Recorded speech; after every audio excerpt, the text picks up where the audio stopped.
Monday morning will hit tomorrow, and there will be a pile of laundry on the floor you trip over, and a coffee mug that gets spilled. You're going to open your phone maybe to see a text that doesn't sit well. There'll be new bills in the mail. You'll be on hold for hours with customer service, and maybe, just maybe, that sore throat is coming on, right? Surely that kid's cough that's been going on for weeks won't go away. Meanwhile, it's a sauna outside, and the list of things that I need to fix in my home just got added to. My team lost the game. My hair won't cooperate. Don't have that problem. And I found myself in another argument at home. And by the way, work just feels like work. Every single day, do we not face things that hijack our expectations of what life should be like? So far from Eden, it does not take much to swing us from hopeful and happy singing songs on Sunday into disappointed, frustrated, wishing life was very different. It's not long before complaining rolls out of our hearts and off of our tongues. The food is just too bland. The Wi-Fi is just too slow. My boss is just too incompetent, right? The dishwasher is too old. This dress is too old. This phone is too old. This president is too old, right? Seemingly, every situation just ignites a sigh from our souls, and we're spun into irritability and anxiety and, yes, even anger as our joy that is oh so fragile just vanishes. What would it look like to live with a transcendent type of peace? An unflappable, unfazed, unconquerable kind of happiness that doesn't fluctuate. Don't you want this? A joy that doesn't depend on what you have or don't have, or what the circumstances of today are, or how people treat you. A joy that is discontentment proof. Oh, but how? How can we possibly be a people of contentment in a Genesis 3 world with a Genesis 3 heart? Well, we saw week 1, the answer to that is, the Lord is my shepherd, I shall not want. And line by line, Psalm 23, we saw we have everything we need in his personal care for us. And last week we saw the first enemy of our contentment is entitlement, this subtle thief that works its way into our thoughts and takes a wanted thing and turns it into an expected thing, into a deserved thing, into a demanded thing. And very, very slowly we begin to say, I'm owed this. We grip God's kind gifts, those shade plants, right? And we staple onto it a big label that says, mine. So when we get what we think we deserve, there's just pride and expectations of more. And when we don't get what we think we deserve, there's frustration, there's anger, there's complaining and grumbling. Either way, ditches of discontentment. We saw the answers. We got to see life through a different lens, the lens of God's grace, that I'm owed nothing and I deserve nothing. And any good I have received is God's grace. And any good I have achieved is God's grace. So that instead, gratitude, like this life of giving thanks and praising God, begins to swell out of my soul and choke out entitlement. And discontentment dies.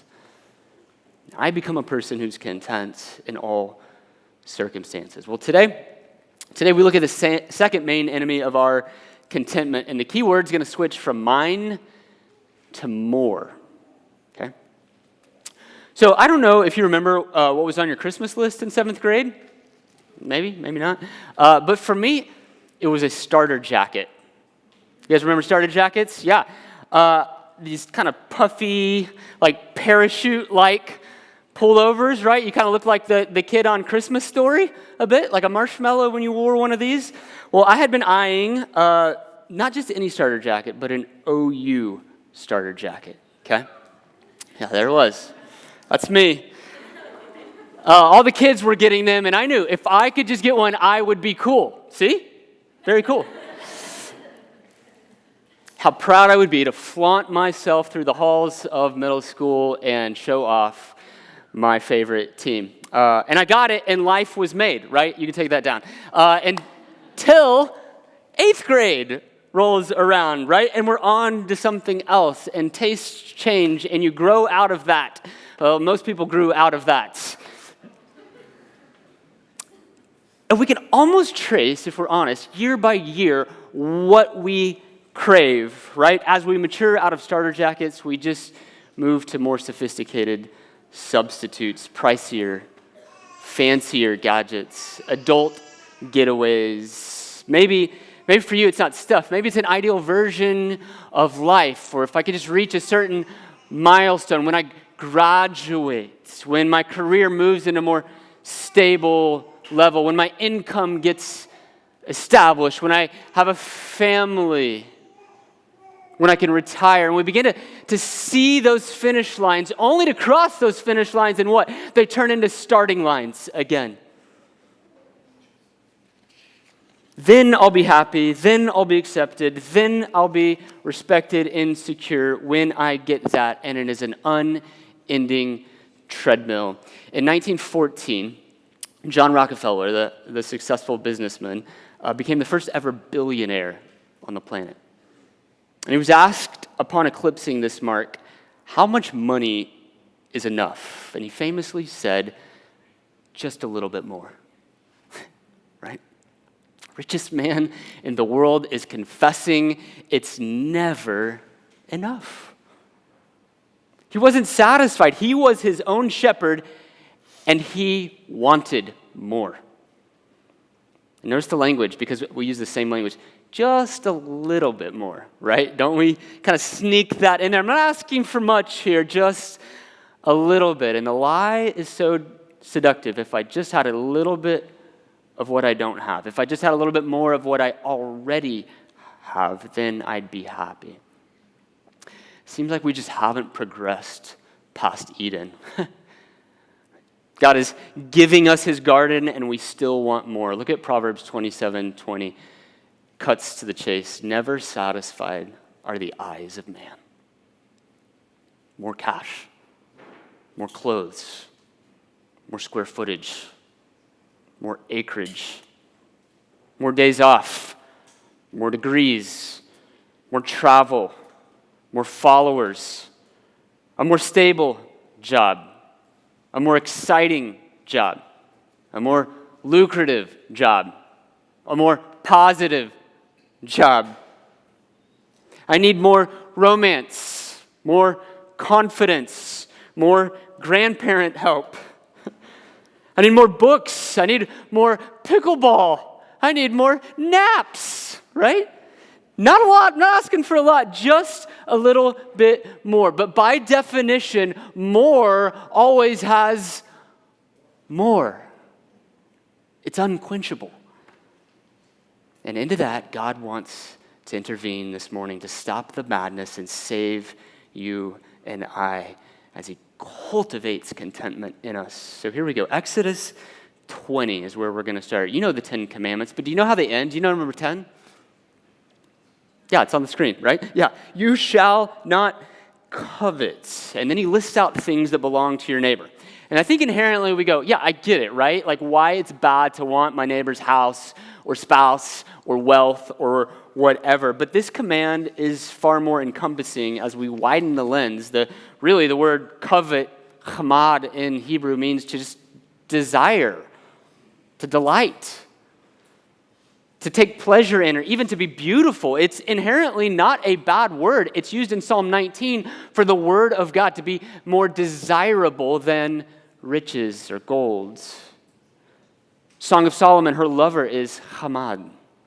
It's used of land or of food or even vessels in the temple. It's even in Genesis 2:9 describing the trees in the garden as chamad, pleasurable. In and of itself, this is a neutral word. To crave, to want, to desire is a part of being human. But when we desire things that are off limits, that aren't ours, that will enslave and not satisfy, then it has crossed over into sin. We break the 10th commandment. Which, by the way, is really just a deeper application of all the other 9 commandments. Like if you read any of the other 9 and you go, oh man, I'm good, I haven't done that. Number 10 is there to say, oh yeah, but have you ever wanted to? Right? Just like Jesus in the Sermon on the Mount, he's taking the law to the level of the heart, right? Look at Deuteronomy 7 with me. You shall not covet silver or gold or take it for yourself, lest you be what? Ensnared by it. Listen, this is insight into the goodness of God. When he makes commands, they're not arbitrary rules. Just do this because I said so. This is your good shepherd protecting you. He knows the trap, and he's trying to pull you out of that deadly snare like Achan, the man in Joshua 7:21. Achan says, when I saw among the spoil a beautiful cloak and 200 shekels of silver and a bar of gold weighing 50 shekels, then I coveted them, and what? I took them, and I hid them. Same exact progression as Genesis 3:6 with Eve. See, desire, take. Same progression with David and Bathsheba, by the way. I see what I don't have, I desire what I don't have, I get what I don't have, and usually at great cost to yourself and those around you. James 1 picks up on the same progression. It says this, verse 14, each one is tempted when he's lured and enticed by his own desire. Okay, in the Greek, this is epithumia. Just like hamad, it's a neutral word. It just means desire. It literally means to be hot after something, okay? Like a fire. Think about fire. Fire can be incredibly positive, right? Light, heat, cook food, we warm our houses, and yet it can also be what? Incredibly destructive. It can burn you and consume things to the ground. And so it's saying when that desire, when that fire, that wanted thing gets enticed, when it's carried away and it converts into, you know what, I need this, I must have this, I won't be happy until I get this, then that desire, verse 15, when it's conceived, it gives birth to sin. Now it's discontentment.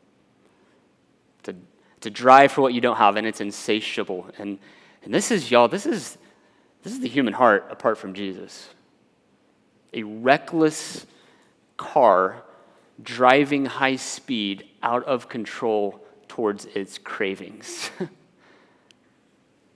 And when that's fully grown, look at verse 15, it says, it brings forth what? The dead end of death. All kinds of damage to you and to those around you. Now, notice, what's the next verse? James 1, 16 and 17. So don't be deceived, right? Every good and perfect gift comes from your Father. There's the answer back to week 1, right? You got a shepherd, man. Everything you need is found in him. He will supply it. 1 Timothy 6 has a similar contrast. Let's look at this, verse 9. But those who desire to be rich fall into temptation, into a snare, into many senseless and harmful desires, epithumia, that plunge people into ruin and destruction. For the love of money is a root of all kinds of evils. It's through this craving that some have wandered away from the faith and pierced themselves with many pangs. Okay. An endless chasing that creates what? Slavery. Do you see the words? Ruin. Destruction. Like discontentment is this gateway drug. Like that's what the love of money is, right? I want more of something, fill in the blank, I want more of it, and money is my means to get it. And that opens up a can of all kinds of ruin, all kinds of pain. God's trying to save us from it. And so he says, actually, verse 6 through 8, right before it, he says to contrast, now there is great gain in godliness with, there's our word, contentment. For we brought nothing into the world, and we can't take anything out of the world. But if we have food and clothing, with these we'll be content. Okay. He gives 3 helpful tools for cultivating contentment. Did you see it? Verse 6, number 1. Hey, actually, there's a lot of advantages in this. There's great gain. The pros outweigh the cons. So even though you got to give up something, really what you're gaining is far better. Okay? So mark that for later. We'll get there. Number 2, verse 7. And by the way, all you're chasing is temporary, right? Like, you're going to leave it in the grave with you, man. You can't take it. Like Job said, naked I came from my mother's womb, and naked I will return, right? Like, this is the stuff of future garage sales.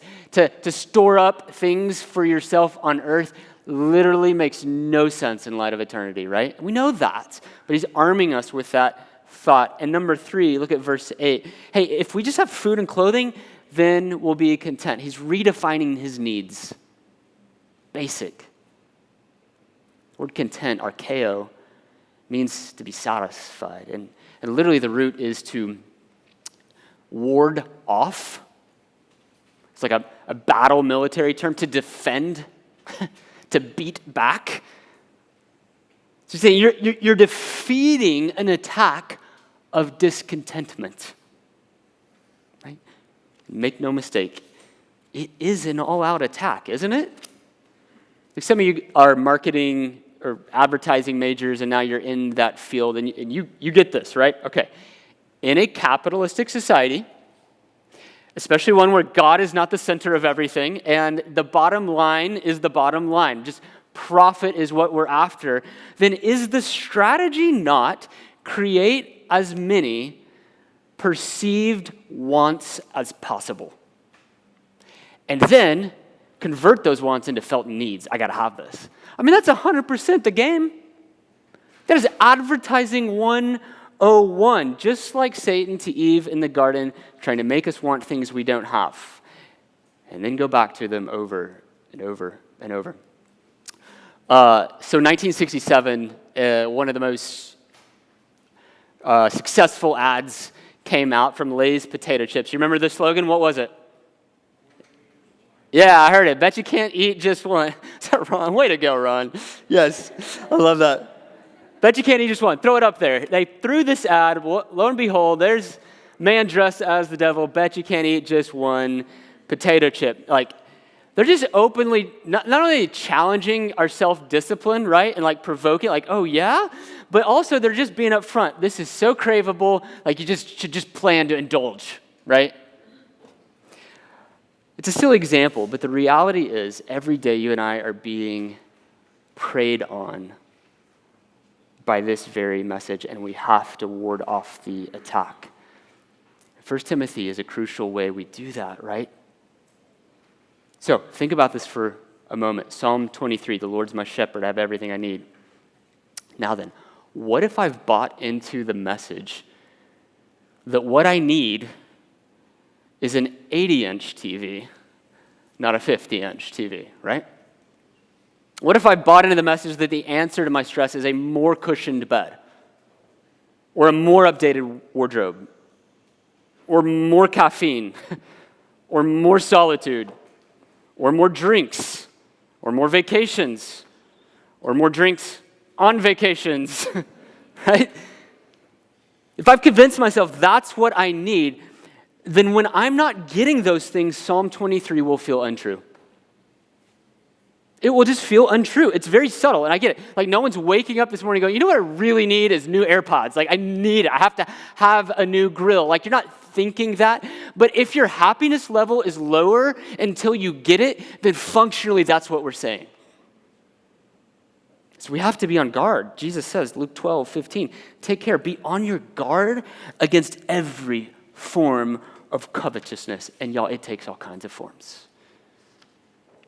Here's 3 primary forms. 1 John 2:15 through 16. Do not love the world or the things in the world. If anyone loves the world, the love of the Father is not in him. For all that is in the world, here's our categories: the desires of the flesh, the desires of the eyes, the pride in possessions is not from the Father, but is from the world. Okay, let's look at those 3 categories of red flag desires. Number 1, desires of the flesh. This is your internal physical drive. These are bodily, natural urges. Everything from food and drink to sexual cravings to plunging into leisure and hobbies indulgently, okay? This is even to our speech and just what flows really quickly out of our mouth. This is gratifying what feels good in the moment. So maybe that's ease, maybe that's entertainment. Whatever the impulse, I want to experience what feels good. Okay, category 2, desires of the eyes. This is what's externally captivating, what's materialistically attractive. I'm going to pursue possessions and wealth. I'm going to shop and spend my way to have whatever I'm chasing, if that's things for my house, if that's decor, if that's fashion, if that's tech toys, if that's tools, if that's collectibles, like whatever it is, I'm going to secure what looks good on the surface. And this often is going to cover obsession with your body and your own image too, okay? This is the beauty world and concern with our outward appearances. I want to own what looks good. Okay, I want to experience what feels good. I want to own what looks good. Number 3, the pride in possessions. Literally in the Greek, pride of life is really what it says. So pride in how we're living. This is speaking into our achievements, our positions, our popularity and success. It's where I'm chasing influence and respect and you to approve and applaud what I do. And I do it with this self-sufficient attitude, like I did this, a pride in my own productivity, in my own obedience. Hey, I did things the right way, like the older brother and the prodigal we saw last week. Like the disciples clamoring around who gets the best seat at the table in their own honor. This is anything that will appeal to your ego or pride. So it's accomplishing what makes me look good to others. We're going to be careful. It's often cloaked in hard work or in impressive displays. But underneath, we're managing our own brand. I want to do what makes me look good. Okay? 3 categories. By the way, these are the very 3 temptations thrown at Jesus in the wilderness. Turn this into bread. Number 1, that's what? Desires of the flesh. Gratify what feels good. Bodily. In the moment. Here's all the kingdoms of the world and their glory. Desire of the eyes. Own what looks good on the surface. Throw yourself off the temple. Prove yourself, Jesus, in a flashy display. That's pride of life. Show everyone how good you really are. And Jesus resisted. He warded those off because he was content in the Father. Okay, so those 2 things. Did you catch the verse? The love of God is incompatible with the love of the world. They don't mix. Which is why Ephesians 5:5 says idolatry, or covetousness, is idolatry. It's an idol. You break the 10th commandment, you're breaking the first. You're desiring something, even a good thing, above the Lord and replacing him with a substitute, right? A good thing has become an ultimate thing, a thing you have to be happy. And how heartbreaking to the Lord. Listen, this is really important that you see discontentment is not just damaging for you. It is sin against the Lord. Because you know what we're telling God when we crave these things and we hold out our happiness until we get them? We're essentially telling the Lord, you're not enough. Your garden is insufficient. I need something else. I need something more. All right, so as we look at these cravings, we need to watch out for a secondary component. It's evil sidekick, comparison. Okay, back to the 10 Commandments. Remember, do not covet. Then we saw that list of things that your neighbor has. Because when we glance over at our neighbor and their stuff, we see, that backyard, that clean house, that happy couple, that reliable job, or that positive attitude and magnetic personality, or that financial security. Oh, it must be nice to go to a restaurant and not even look at the costs, right? When we look to the side at other people, it fans the flames of our cravings, right? Our dissatisfaction grows and envy sprouts. So last week we looked at this really dysfunctional family, Jacob and Rachel, right? And we saw Rachel had grown to the point of saying, give me children or I will die. Total discontentment. But there was also what? Envy. Envy, not just entitlement, there was envy in her. It was a battle with her sister for children. Rachel had what Leah wanted, to be loved. And Leah had what Rachel wanted, to be a mom. And they, as they stared at each other, were both miserable. Look at Genesis 30:24. It captures the depth of this discontentment. It's really tragic. Rachel finally conceives by the grace of God and gives birth to her son, and she called his name Joseph, saying, "May the Lord add to me another son." Joseph means add to, increase, more. Take that in. She finally gets what she has longed for and prayed for years, a miraculously kind gift from God. She has a son, and she can't even enjoy it on day one. All she can focus on is getting more, to the point of marking her own son's life with this lifelong label of his insufficiency. He will always know he was not good enough for mom. How horribly sad. Does anything show the empty lie of thinking, if I just get this, I'll be happy, more clearly than that? And you go, well, I haven't named my kid that. Well, listen, right? First of all, we can relate because this is us too. Think about all the things that we finally get after we're chasing, and then it's not enough. We reach that level of success in our career. Or we finally find a deep friendship. Or we get some financial freedom. Or we get that trip or that renovated kitchen, and we wake up the next day like it's the morning after Christmas with this inevitable letdown. Do we not? And if you know the story, by the way, Rachel ends up getting that next son. His name's Benjamin. And when she does, she dies in childbirth. It's just a tragic story, her discontentment driving her. And what catalyzed her fire? What stoked those flames of her discontentment, of being hot after more and more?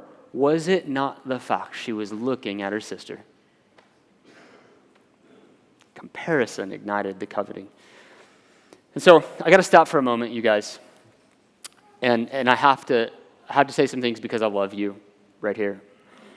One of the primary ways this comparison is stoked in our day, and you know this, is social media, right? And you're probably thinking, okay, great. Is this where he just goes off on Instagram and TikTok and tells us to delete all our accounts, right? Well, maybe. Social media, listen, is not inherently evil. It's not what I'm saying. And listen, comparison is in the Bible, existed way before that. It's there in Genesis 4, okay? But yes, some of you need to walk out of here today and delete your accounts. And it's not because social media is sinful. Hear me, because I love you. It's because you can't handle it. And listen, that's okay. That might not mean you're weak. It might mean you're wise. Okay? Some of us need to see our limits to that the barrage of the nonstop highlight reels from everyone else is just too much for me to handle. Listen, I get it. Even though social media can be a great tool for good, a great tool for truth and information sharing and relationship building and staying in touch with people, a lot of good can come from it. In reality, it is designed for your discontentment. Don't believe me? I've watched the interviews with ex-executives and the strategic coders behind the algorithms. Listen, it is made for you to sit there and be addicted and get sucked in because you want what you don't have. and you're looking around and seeing it. I guarantee you, that is how they make money off of you. And so I know my own heart enough to know what's probably happening, is probably happening right now, is you're convincing yourself why you can handle it. Right? Like, you're going to argue like why you can keep it under control, and why you're the mature exception, and why you're not in danger from discontent from it. You're going to stack all the good reasons that you do use it, why it's very redemptive, and the benefits outweigh the negatives. And maybe some of you, you're like, okay, well, I hear what you're saying. I'll just tone it back. I'll just cut back on the dosage. But the reality is, for some of you in here today, maybe for lots of you, is that this is not a tool for your joy and contentment. You're not mastering it. It's mastering you. And it's a supply line for discontentment, and you need to cut the line today. Like, honestly, like, will you just please just ask this question? Is this making me more content or more discontent? Is this helping me or hurting me? I love you, church. Some of you need to stop fooling yourself. And listen, maybe you can reintroduce it later, but right now you need some freedom and you need to disentangle some things. 8 years ago, the Lord showed me a verse in John 21 as I was being tempted to look around and keep tabs on some previous people in my life that I was hurt by. The Lord took me to this verse. Jesus has just given, this is post-resurrection, he's just given Peter his kind of battle charge for the rest of his life. Go feed my sheep as a pastor, Peter. And then he's told Peter how he's going to die. Literally, he does if you read it. And then Peter turns to the side and he sees John. Here's what happens, John 21. Peter turned and saw the disciple whom Jesus loved, John, following them. Verse 21, when Peter saw him, he said to Jesus, Lord, what about this man? Jesus said to him, if it's my will that he remain until I come, what is it to you? You follow me.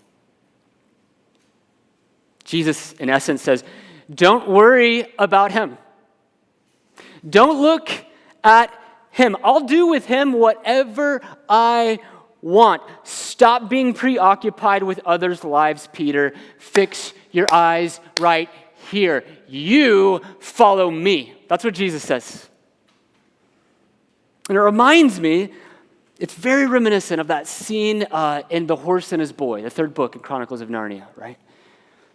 Where Shasta meets Aslan, and he learns this wonderful revelation that all throughout his whole life, all these different events, it was Aslan behind them, there all along, providing, protecting, guiding, even the painful things. And as all this is hitting him, he asks a question about Erebus. Do you remember this?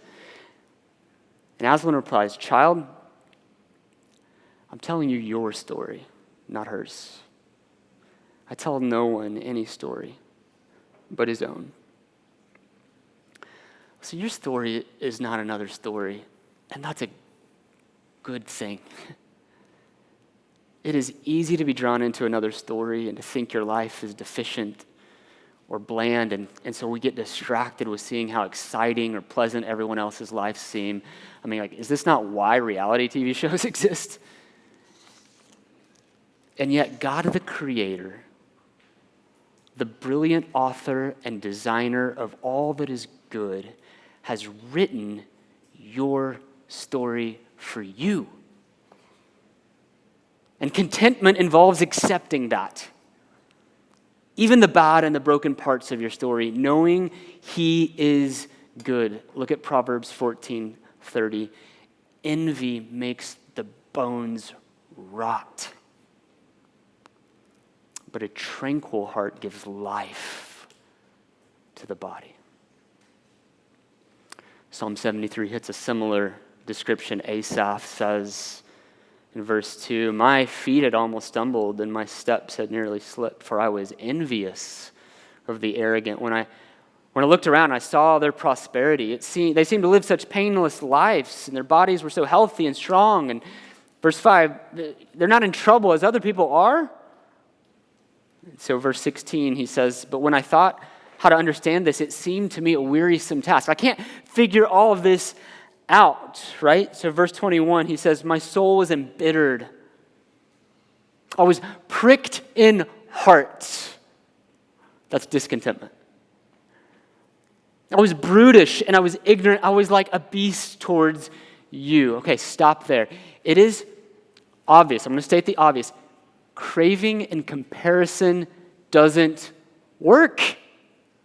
Look what it does. He's bitter. He's weary. He's pricked on the inside, just tore up and rotting, just like Rachel, just like Cain, just like David, just like the rich young ruler, and on and on and on. There's no tranquility for the heart. Y'all, let me just say it really plainly. More is a mirage. It's a counterfeit. It's an empty well. Jeremiah 2 tells us, verse 11, has a nation ever changed its God, even though they're not actually gods? But my people have. They've exchanged their glory, which is God, for that which doesn't profit, for these worthless idols. So be appalled, O heavens, at this. Be shocked, be utterly desolate, declares the Lord. For my people have committed two evils. Okay, here's the shocking trade.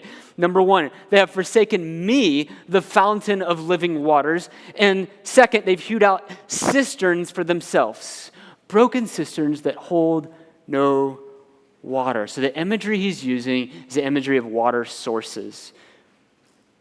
And by far, the number one, the best, the top of the line water source is what? A natural spring. A fountain, a pure flowing water from the ground that is clean and cold and unending, right? This is the best. And they have downgraded from a fresh spring, not even to number two, which would be a well. They've downgraded to number three, a cistern, a holding tank in the ground that catches rainfall. And not only is that unreliable in a drought, but it's not clean. Like you pool owners know, right? Like you don't treat that after a few days. It starts getting a little funky, right? It turns a little green and gross. Jeremiah's saying, listen, you've made the absurd trade of the best for the worst. Fiji water to Lake Thunderbird. They've left God for a cesspool in the ground. And not only that, it doesn't even work. It's a broken cistern. It has leaks and holes in it. So you're left with an empty pit of mud. You're left thirsty. Total satisfaction traded for a mirage. And no one speaks to this in the Bible better than the Rockefeller of the Old Testament, King Solomon. Ecclesiastes 2, Solomon lays out his search for pleasure through getting more. And he just lays it all out. More wine, more property, more leisure. Like he builds houses and he plants vineyards and parks and gardens and more food. He has servants waiting on him hand and foot. He has sexual pleasure whenever he wants. He acquired massive amounts of silver and gold. He's over kingdoms. He's the wealthiest man in the world. He even hired personal singers to entertain him whenever he wants. If you read the whole book, it's just like a treatise on the mirage of more. Like you just go down the list, more everything, all to conclude in the next verse, what? So I became great and I surpassed all who were before me in Jerusalem. Whatever my eyes desired, I did not keep from them.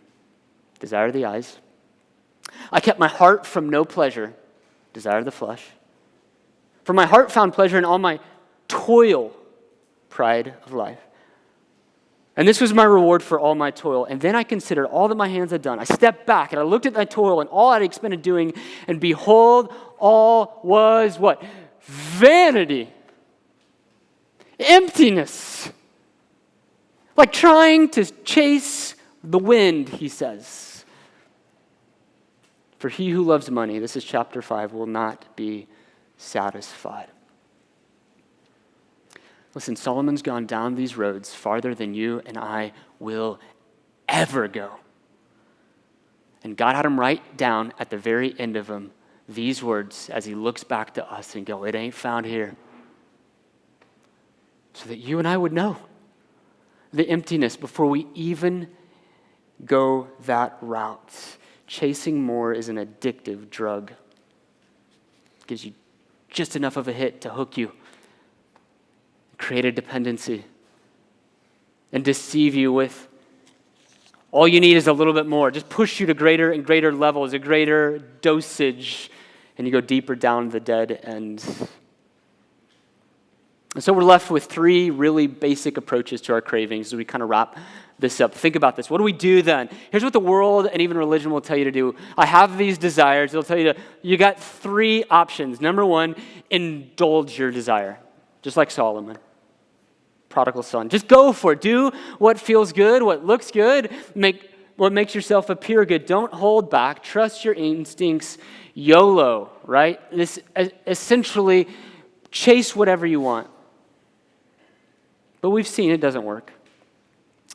The Bible's clear, but so Rockefeller's clear, but just look at all the celebrities in our world, or the top businessmen, or athletes, or you name it. Like, there is a reason. They're so discontent. There's a reason they run to booze or to surgeries or to sex or to divorce or more stuff. Like, they're constantly still searching. At the top of the field, it's not enough. Like, just listen to the rhetoric. You'll see it.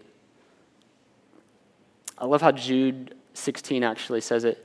These are grumblers, malcontents, following their own desires.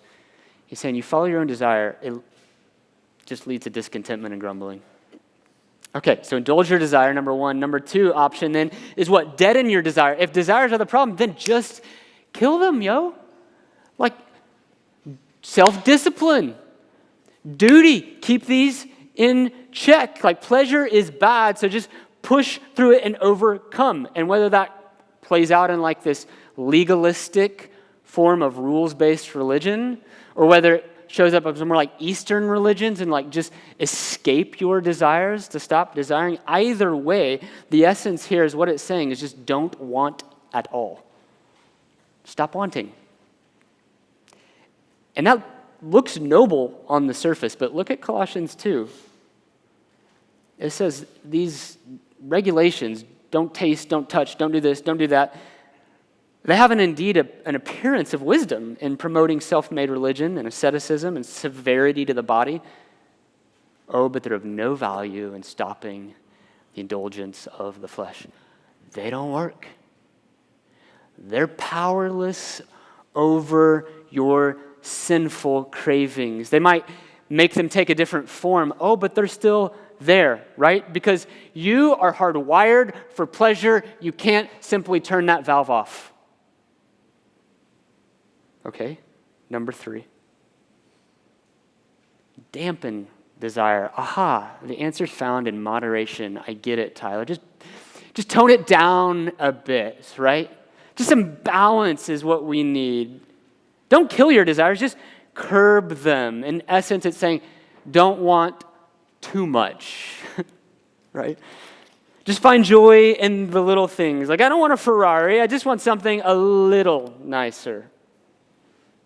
And you'll hear a lot of this in like minimalism and simplicity, and it sounds good. And even there's like some biblical truths packed in there, but there's some problems as well, because what is enough is relative.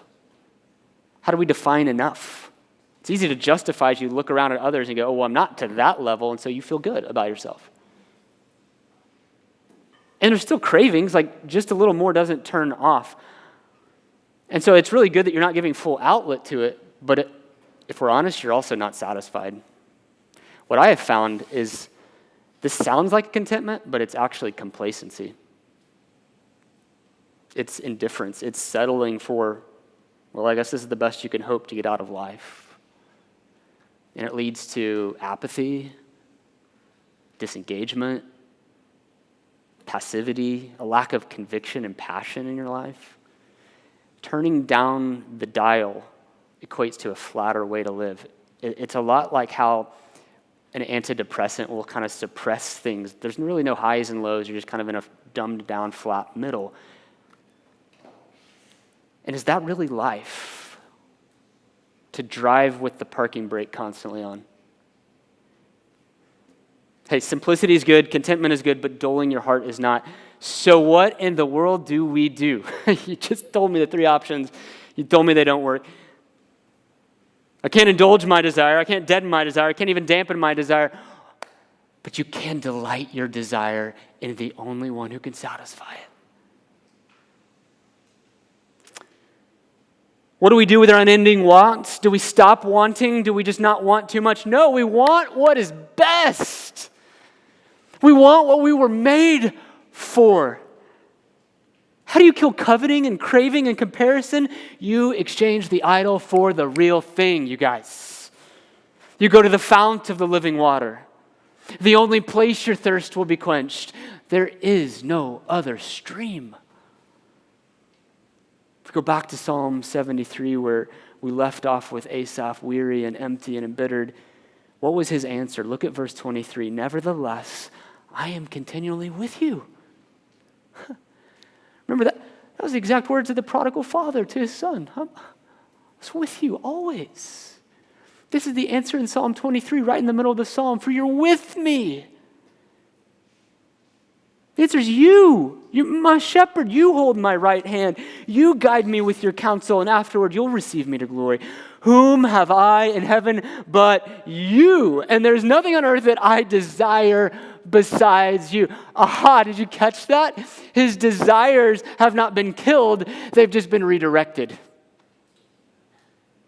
My flesh and my heart may fail. Oh, but God, you are the strength of my heart and my, what? Check this word out. Portion forevermore. You're my portion.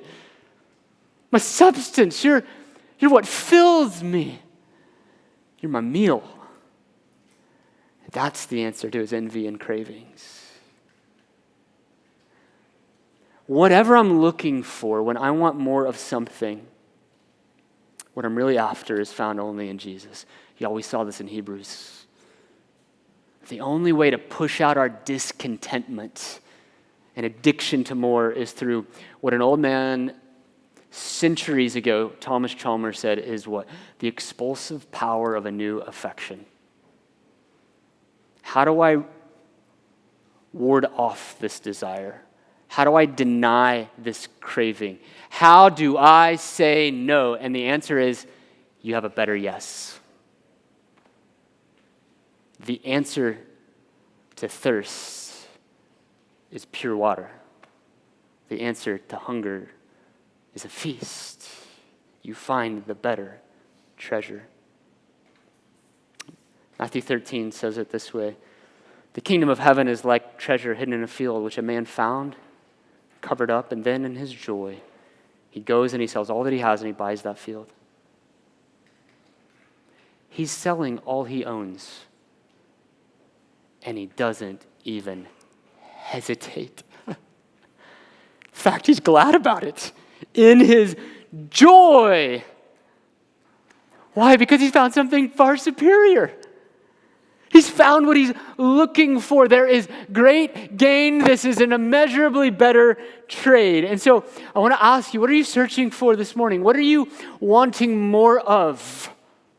What are those cravings if you just stop and listen? And then I wonder, do you know deep down what's beneath that? Okay? I want to give you a tip. When you start to feel something you're longing for, we need to toddlerize ourselves. You know what toddlers do? They just ask why over and over and over again, right? Okay, why do I want this? Why do I want a raise? Why am I craving the weekend constantly? In our home, we have question night on Monday, and the question a few months ago was, if you could have anything under, I can't remember, it was like $50,000 or $100,000 for free, one thing, what would it be? And my answer was a golf simulator, right? I know, that's your answer too. That's cool. And, okay, Tyler, why do you want a golf simulator? I like golf. Okay, why? Because it's fun. Why? Because it's a challenge. Why? Because I'm in God's creation. Why? All the way down the trunk to the roots. You know what I found? You know what I really want? You know why I'm craving that? I wrote it down. Here's why. Here's what I wrote down. I want relief from things that are hard and heavy in my life. I'm longing for a lighthearted outlet that allows me to escape, relax, and put my focus elsewhere for a bit. What is my soul actually crying out for? My soul is crying out for rest. Now, here's the deal. Don't mishear me today. That's not a wrong desire. That's not what I'm saying. It's hardwired. God designed. The desire is not bad. The reason I'm trying to help you diagnose that is so that you can redirect it to the right outlet. Augustine said 1,600 years ago, sin is looking for the right thing in the wrong place. You can want the right thing and go to the wrong place, a broken cistern. Like, the Lord's not saying stop wanting water. He's saying go to the right place where you can find it. That's why we got to diagnose our desire. So as the band comes up, I want you to see all roads of discontentment are leading back to Jesus. When you feel discontentment, it should be like a dashboard flashing light going, something's off. You're unsatisfied. You need to redirect that. And let's investigate that. What is my soul crying out for? Is it comfort? Is it love? Is it peace? Is it security? Is it control? Is it forgiveness? Like, what am I actually after? And then we hear the invitation of the Lord that was read earlier by Shane, Isaiah 55. Listen to what the Lord would say into those deep longings. Come, everyone who thirsts. Come to the waters, and he who has no money, come, buy, eat. Come and buy wine and milk without money and without price. Why do you spend your money for that which isn't bread? And your labor on that which will not satisfy. Oh, listen diligently to me, the Lord says. Eat what is good. Delight yourselves in the best food. Stop settling for less. Incline your ear and come to me, that your soul may live. This is why we named our church The Well. This passage, this truth. Come find the better treasure.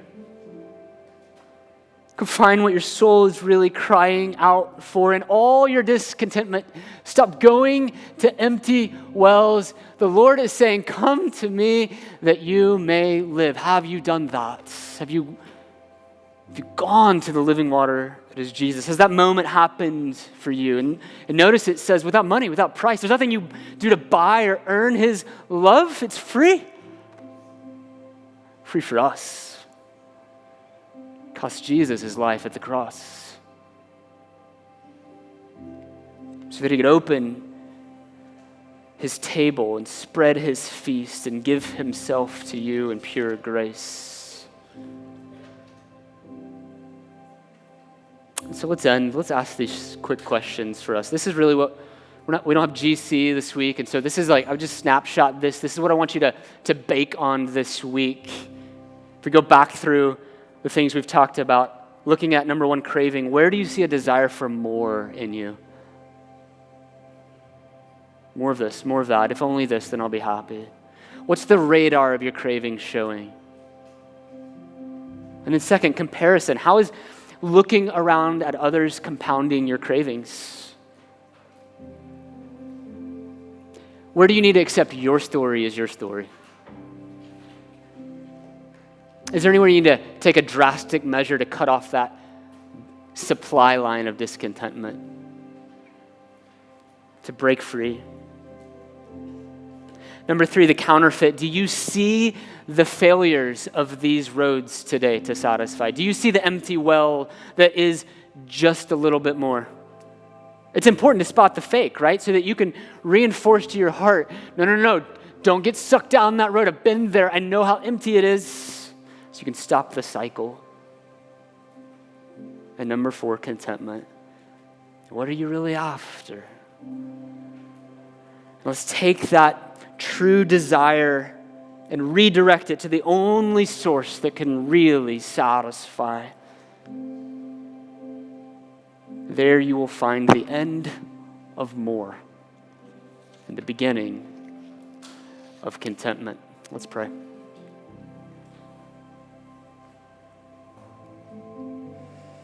Jesus, thank you for your invitation to you.